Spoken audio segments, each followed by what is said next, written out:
Good morning, everybody. Appreciate y'all coming out this morning. My name is Lieutenant Steve Doris with the Baytown Police Department. Last name spelled D-O-R-R-I-S. With me today at the podium to my right, I have the Chief of the Special Crimes Bureau of the Harris County District Attorney's Office, Ruben Perez. And to my left, I have Assistant Chief Mike Holden with the Baytown Police Department. Exactly 1 week ago, Assistant Chief Deputy Clint Greenwood was senselessly gunned down as he arrived at work at the court annex located at 701 West Baker here in Baytown.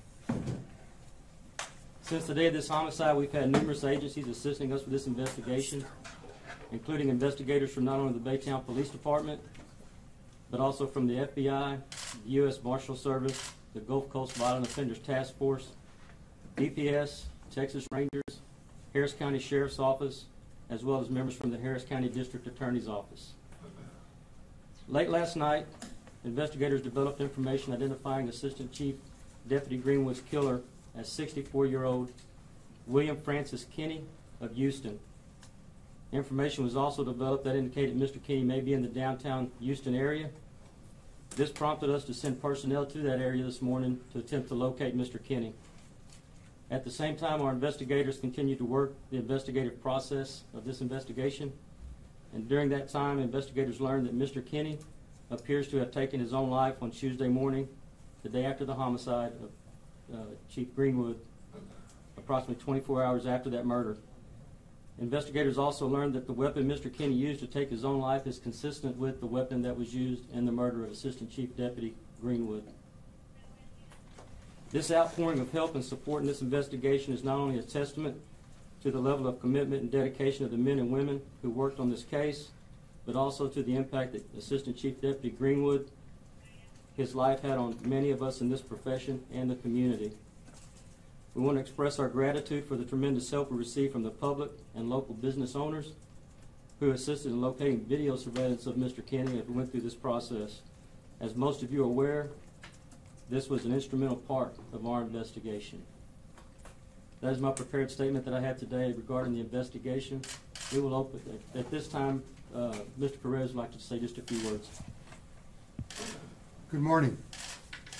On behalf of Harris County District Attorney Kim Ogg, I want to thank all the law enforcement personnel, all the state and local, federal agencies, agents who assisted in this investigation. I also want to thank the public for their help in helping us identify the killer of our police officer. And again, just thank everybody, the media, the law enforcement personnel, the public, for helping us bring this killer to be identified. Thank you. Thank you. At this time, I will answer a few questions, keeping in mind that our investigative process is still ongoing. Even though the outcome is what it is at this point, we still have a lot of work to do. So please be patient with me if there's certain questions and certain aspects of the case that I can't discuss. What's the assumed motive in this case? I really don't want to get to motive at this point, Phil. To be honest with you, like I said, we're still working the investigative process, so to make a claim as to exactly what the motive would be a little bit premature on our part. Can you talk a little bit more about who Kenny is? Is he a former cop, and what was their relationship? We don't have any indication that Mr. Kenny was ever in law enforcement at all. There was some. We do have some reports where he made some reports to the sheriff's department. But other than that, any connections to law enforcement, we just don't have. Lieutenant, it's our understanding that Kenny filed a number of complaints against deputies and other law enforcement. At this point, why did it escalate, or what's your understanding is why it escalated as of recent, because those complaints were filed years ago? Again, that's one of those questions that the only person that can answer it is Mr. Kenny. I really can't answer why it escalated the way it did. Unfortunately, we won't have an opportunity to find out the answer to that question. Can you explain how y'all were able to connect the dots? Other names? Excuse me, ma'am? Did the suspect have a hit list that included other names? I'm not aware of any hit list that the suspect had. I don't know. No other targets? We don't have any information that indicates that anybody else is being specifically targeted. No. And Lieutenant, can you explain how y'all were able to connect the dots to Mr. Kenny, and did y'all find this out last night? As I mentioned in my prepared statement, and I think like I've talked about throughout the week as we've done some press conferences, a big part of this investigation revolved around video surveillance. I've had investigators working nonstop since this case started last Monday, gathering video surveillance from around the city. From that video surveillance, with the help of all the local businesses in the area, we were able to track our suspect vehicle to a convenience store. And from that convenience store, we were able to get a good photo of Mr. Kenny from their video surveillance.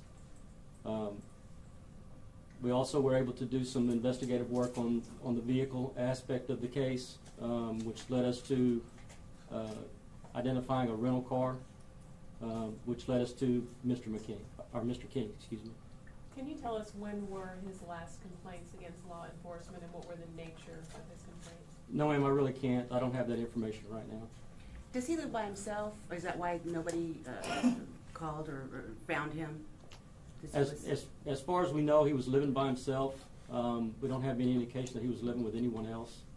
Again, he took his own life last Tuesday in the early morning hours in the city of Houston. So where he was staying at on a regular basis, we don't have any information that says he was living with anybody else. Lieutenant, what was the information that caused the delay of this press conference? Well, again, this case has been going on around the clock, since it started. Late last night we received information, or we identified Mr. Kenny. So again, we started working that end of it to try to track him down. Early this morning, as our investigators were continuing that investigative process I mentioned earlier, was when we learned that Mr. Kenny had actually taken his own life last Tuesday. Where did he kill himself? It was where in Houston? Downtown Houston, somewhere in the area of Ben's Hop Hospital. Is it possible that he has any accomplices? We don't know right now. Obviously, that's one of those things that we're going to continue to look into. I don't want to lead you to think that there are. At this point, we don't have anything to indicate that he was working with anybody else. But again, like I say all the time, just because we've come to this conclusion in our case, or just because we get somebody in custody, does not mean the investigative work stops. Our detectives still have a lot of work to do, and we will continue to work this investigation as if he is still alive, and planning to go forth with a prosecution on it. Did you say he was 64 years old? Yes, sir. I believe that was his age. Did he take his life outside, or was he inside a building? Or It was outside.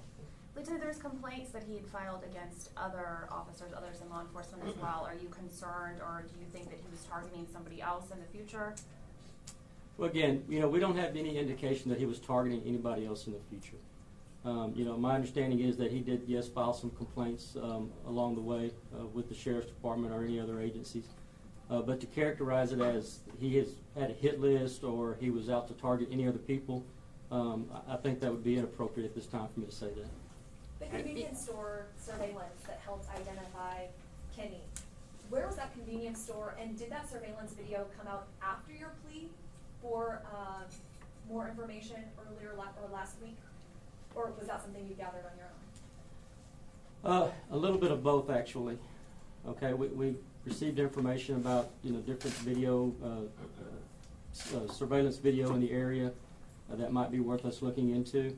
But at the same time, we also had investigators basically going from business to business to business, just doing legwork, as we call it, trying to track down video. And as you can imagine, tracking down video for something as simple as a passing glimpse of a specific car is a very daunting task for our investigators. So that's one of the reasons why it was so time-consuming and took us so long to get to where we are. Where is that convenience store? It's on the north end of Garth. I'd really rather not identify the particular convenience store because I don't want to cause them any problems, but it was here in Baytown. was he a Baytown resident? No, ma'am, he was not. Like I said, the last known address that we have for him was in the Houston area.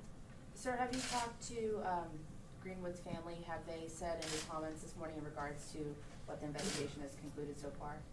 Yes, ma'am. They have been spoken to about where we are and about what the outcome is with Mr. Kenny. I really don't want to speak to what their perspective of it is. That's a matter for them to be dealing with in private, and I would ask that you all appreciate that and respect that fact. They are grieving. They are still grieving. They lost a pillar in their family, and they're going to be dealing with this for a very long time. So to speak on what they may or may not have thought about it, I'd say it'd be inappropriate for me to do so at this time. Do you have any idea if Deputy Greenwood and Kenny had any sort of a history or a past, or if Kenny was just aiming for a law enforcement officer? I don't know at this point exactly what their relationship was as far as any past histories, any past dealings between the two of them independently. Like I say, everybody kind of knows that he did file some complaints with the Sheriff's Department and possibly some other agencies. But why Assistant Chief Deputy Greenwood was the person that he went after, we just don't know right now. And unfortunately, that's one of those questions that may prove to be difficult for us to answer, because the person that can answer it is no longer here. So, two more questions, folks. Was Mr. Kenny identified at the time of the suicide by authorities, or was there a lag in him being identified after that suicide? My understanding, when the suicide occurred, when the officers responded to that, they were able to positively identify him as William Kenny.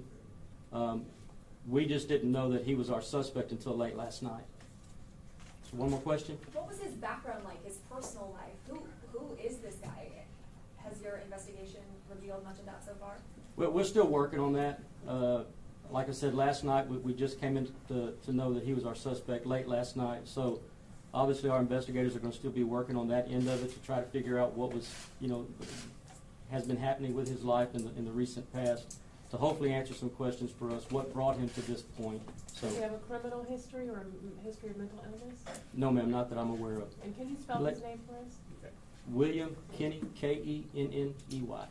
So, ladies and gentlemen, again, that's going to be all the questions I'm going to take today. I want to say this: I really appreciate y'all's patience in this as we went through this investigative process. I really appreciate y'all's help. The fact that y'all were able to get the video out for us and keep this story out in the front was very important, not only to us as an investigative group, but also important to the family to make sure that Assistant Chief Deputy Clint Greenwood was remembered the way he should be remembered. So thank y'all very much for that. Thank you.